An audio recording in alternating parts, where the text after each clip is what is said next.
Okay, so who actually has time for time management? Right. Like, it's kind of ironic. But that's exactly why we're doing this deep dive.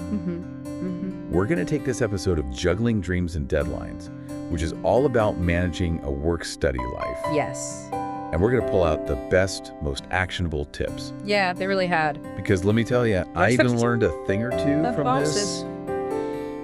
And I am obsessed with time management.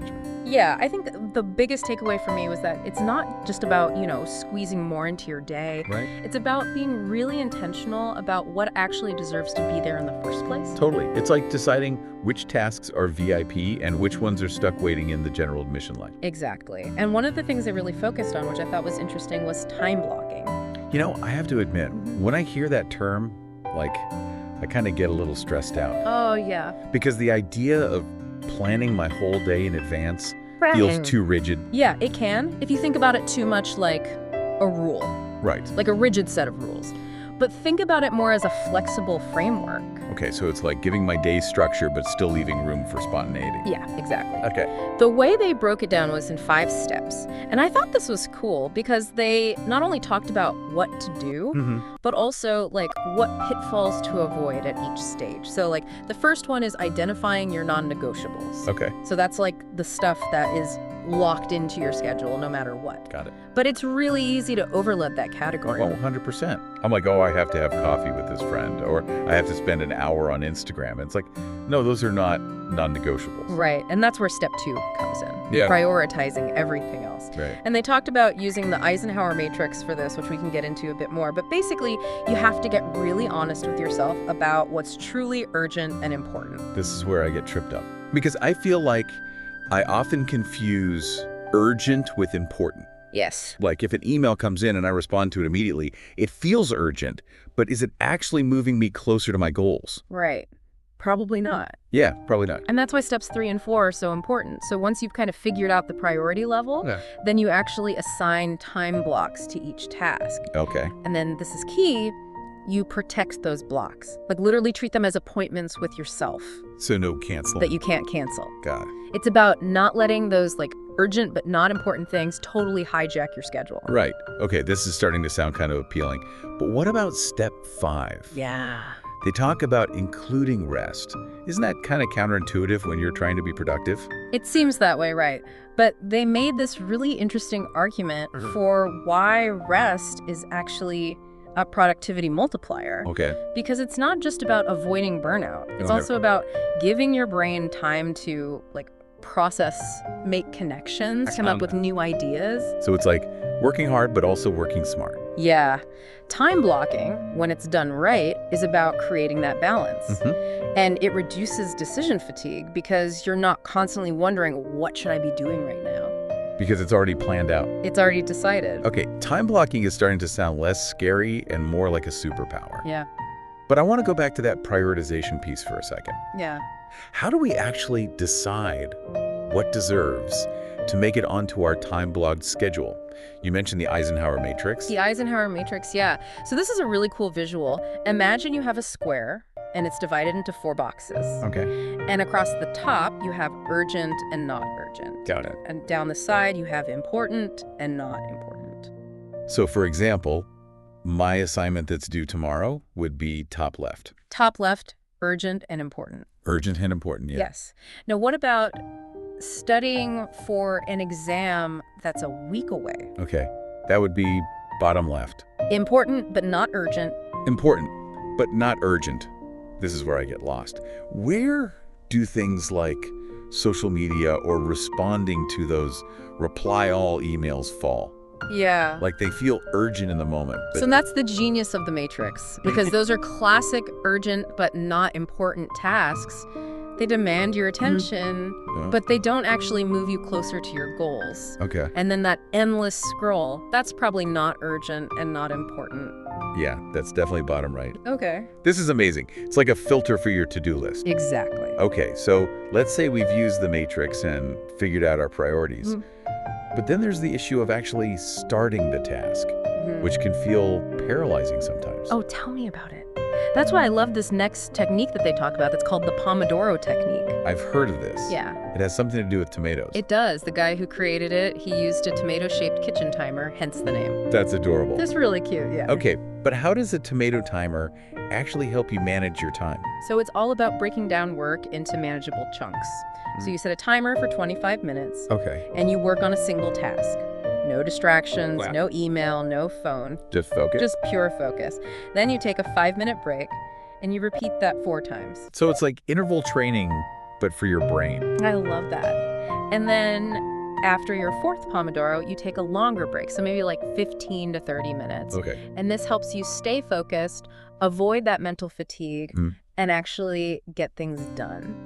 This sounds especially helpful for those tasks that you're just like avoiding. Oh, yeah. Because instead of staring at a blank page for hours, it's like, okay, I'm just going to commit to 25 minutes and see what happens. And the cool thing is, you can use those 5-minute breaks strategically. So Yeah. get up, stretch, grab a drink, just step away from your screen. Give your eyes a break. Give your eyes a break, yeah. Okay, this is making me rethink my whole approach to work. So we've got time blocking for structure, the Eisenhower matrix for prioritization, and the Pomodoro technique for actually taking action. Yeah. But how does this all play out in the real world? Oh, great question. So they actually interviewed a working student named Maya. Okay. And let's just say she was not a natural-born time management guru. But Maya's story is really inspiring because it shows that anyone can benefit from these techniques. Okay, I'm all ears. Tell me about Maya's time management journey. It wasn't like she had this sudden epiphany or anything. It was more like a series of small shifts that led to big results. So she started by just being really honest with herself about where her time was going. And she realized she was spending way too much energy on things that weren't actually that important to her. So she was falling into that trap of urgent but not important. Exactly. And that's when she decided to give time blocking a try. Okay. And at first, it felt kind of restrictive. Yeah. But then she realized that it was actually giving her more freedom Oh, interesting. because she was making intentional choices about how to spend her time. So she wasn't just reacting to whatever popped up. Yeah, exactly. And she used the Eisenhower matrix to help her decide like what tasks actually deserved a spot on her schedule. And she said it was a game changer in terms of learning to say no to things that weren't really aligned with her goals. That's so powerful because it's not just about managing time, it's also about managing your energy and your attention. Right. Choosing what you say yes to Yeah. is just as important as choosing what you say no to. 100%. And the other thing that Maya talked about was the importance of self-care. Okay. She realized that, like, burning herself out wasn't going to help her achieve anything. So she actually made time for rest and relaxation. Yes. And I think this is where the Juggling Dreams and Deadlines podcast really shines. Right. They don't just talk about self-care, they actually give you really concrete strategies for how to integrate it into your schedule. I'm curious, what kind of strategies? Because I am terrible at self-care. It's always the first thing to go when I'm feeling stressed. It's so easy to let that slip. Yeah. So they had this whole segment on reframing rest as a productivity booster. Rest and a luxury. Oh, I like that. So it's like, you know, using those breaks we talked about with the Pomodoro technique to do things that actually recharge you. Like go for a walk, listen to some music, meditate, even just spend a few minutes doing absolutely nothing. So it's like shifting your mindset from, oh, I had to take a break to, I get to take a break. Exactly. Like it's a reward, not a punishment. Yes. And they really emphasize that even small moments of rest can make a big difference. Just 5 minutes of intentional relaxation can help you come back to your work with so much more focus and energy. I love that. This is reminding me of something else they talked about, which was managing expectations. Yes. It's so easy to fall into this trap of thinking you need to be productive every minute of the day. Oh, it's that hustle culture, right? Yeah. Like always striving for more, more, more. But honestly, that's just not sustainable. Yeah, and it's not realistic. Right. We all have limits.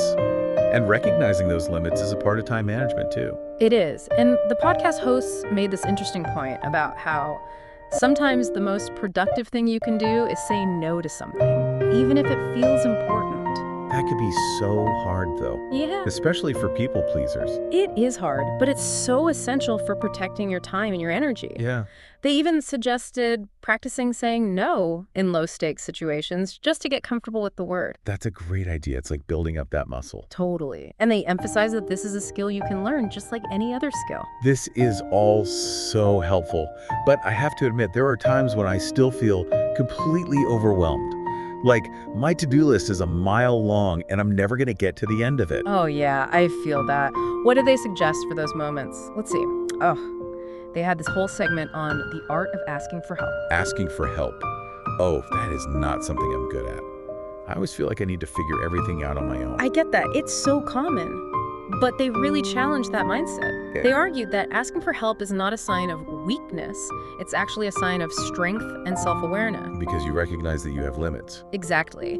And they pointed out that, we live in a world where collaboration and support are more accessible than ever before. That's true. Whether it's asking a classmate for notes, delegating a task at work, or just, reaching out to a friend to talk. There are so many ways to get support when you're feeling overwhelmed. This is making me realize that I need to get better at asking for help. Yeah. Because I often try to do everything myself, and it just ends up leaving me feeling stressed and exhausted. It's a common trap. Yeah. And it's one of the biggest barriers to effective time management. As you're talking about this, I'm remembering something that kind of threw me off when we were prepping for this deep dive. Oh, yeah. What's that? They mentioned something called proactive procrastination. Yes. And I was like, wait, isn't procrastination like the enemy of productivity? I had the same thought, but the way they explained it actually made a lot of sense. Okay. They were saying that sometimes delaying a task strategically can actually help you be more productive in the long run. Okay, now I'm intrigued. How does that work? Well, the idea is that not all tasks are created equal, right? Right. And sometimes by putting off a less urgent task, you might free up some mental space to tackle a more important one that's been kind of lingering on your to-do list. So it's like giving yourself permission to procrastinate, but in a way that actually serves your goals. Exactly. And they gave the example of a student who was struggling to write a research paper. Yeah. He knew he needed to get it done, but every time he sat down to write, he just felt stuck. Ugh, I hate that feeling. The worst, right. So instead of forcing himself to write, he decided to just tackle a bunch of smaller, less demanding tasks that had been piling up. Okay. Things like organizing his notes, cleaning his desk, even doing laundry. So while he was doing that, his subconscious mind was still working on the paper. Exactly. And by the time he actually sat down to write, he had more clarity and inspiration. Wow. So the procrastination had actually served him in a way. It had. But they emphasize that the key is to be intentional about it, right? You have to be honest with yourself about whether you're genuinely using the time to process information or just avoiding the task altogether. That's a really important distinction. It's about using procrastination as a tool, not letting it control you. Exactly. So to recap what we've learned from Maya and the Juggling Dreams and Deadlines podcast, effective time management is about so much more than just scheduling and productivity hacks. Also about self-care, managing expectations, asking for help when you need it, and even, using procrastination strategically. And recognizing that there's no one-size-fits-all approach. What works for one person might not work for another. And what works for you today might not work for you tomorrow. It's all about experimentation and finding what works for you. Exactly. And as we move into the final part of our deep dive, I'm excited to share some even more nuanced strategies that can help you fine-tune your approach and create a time management system that truly works for you. Okay, welcome back.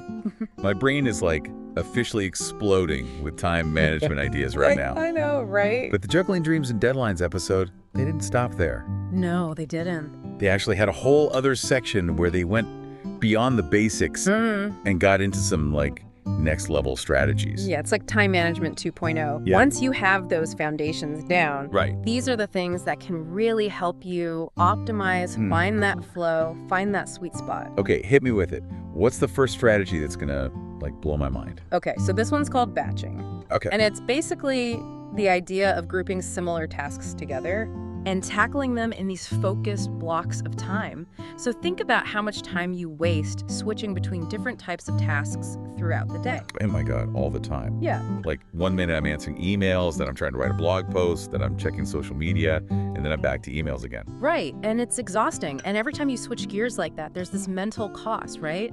It takes time to refocus, get back into the flow of that new task. So by batching similar tasks together, you're basically minimizing those context switches and creating these more streamlined work sessions. Exactly. So let's say you have a bunch of emails to respond to, some blog posts to write, maybe some phone calls you need to make. Instead of scattering those throughout the day, you could dedicate specific chunks of time to each one. So an email power hour followed by writing zone, and then, I don't know, communication bliss. Yeah, exactly. And what I love is that batching works really well with time blocking. So you can create these like batching blocks within your overall schedule. This is making so much sense because I feel like I could get so much more done if I wasn't constantly like switching between different modes in my brain. What else did they talk about? Okay, so they also talked about time multipliers. Okay. And these are essentially strategies or tools that help you accomplish more in the same amount of time. So it's like finding those hidden productivity hacks Oh, I like that. that can give you an extra edge. Okay, tell me everything. All right, so one of the most powerful ones they mentioned was automation. Like,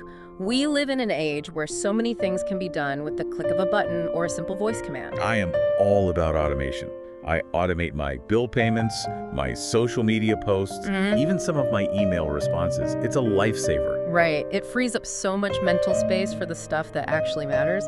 And then beyond automation, there are other time multipliers you can look at, like delegating tasks to others if that's possible, learning to speed read, even just improving your typing skills. Yeah.